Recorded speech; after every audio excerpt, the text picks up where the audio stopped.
Hello, Miss Gar here. Just wanted to make a quick little video to show you guys a common mistake with fractions. As students start diving into fractions and exploring it, a common mistake they tend to do is however many shaded pieces they see out of how many is there altogether is automatically what they want to put as the numerator and denominator. But we have to remember that when we were first starting to partition shapes and cut them apart, we wanted to make sure that all pieces were equal. So for example, let's say we are trying to find a fraction that is 1/3.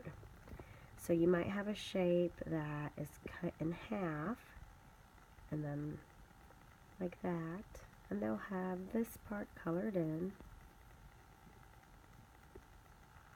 And a lot of children want to say that this is 1/3 because 1 out of 1, 2, 3 pieces is colored in.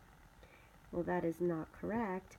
And what I like to say is, well, if this is equal and this is 1/3, I'm giving them that piece and I'm taking this piece, because they're trying to tell me, that if we were sharing this piece of cake with 3 people, that this is equal. And that's how I try to make that comparison to help them with understanding. Like, if you're sharing this with 3 people and each person's getting a piece, it needs to be equal. And if it's not equal, then that's not 1/3.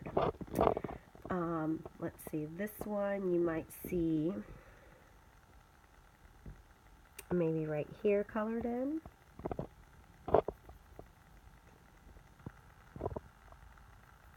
And even though it's 1 out of 2 pieces colored in, you want the students to be able to visualize, well, if I was to draw another line here, which I guess I need to make that one just a little bit bigger, then that would be approximately the same size. This middle one still looks a little bigger, but I'm not using like exact tools. But that would be close enough to be considered 1/3. Okay, let's see. They might see something like this. And this piece will be colored in. So again, 1 out of 3 pieces is colored in, but that is not split evenly because this piece is way smaller than this piece. And I know, if you look and you use measuring tools, that one is bigger, but like I said, I'm not using anything. I'm just kind of eyeballing it. But if you look at the 3, which one looks like it has 1/3. A lot of times they won't have it all the way colored in. The students have to be able to partition it themselves. This is a common one I see also. So they'll have it split into 3, and this will be colored in. Again, a common mistake is saying that this is 1/3 because 1 out of 1, 2, 3 pieces are colored in. But this piece, they are not equal in size, so this would not be 1/3. That would not be 1/3. That would be approximately the closest to 1/3.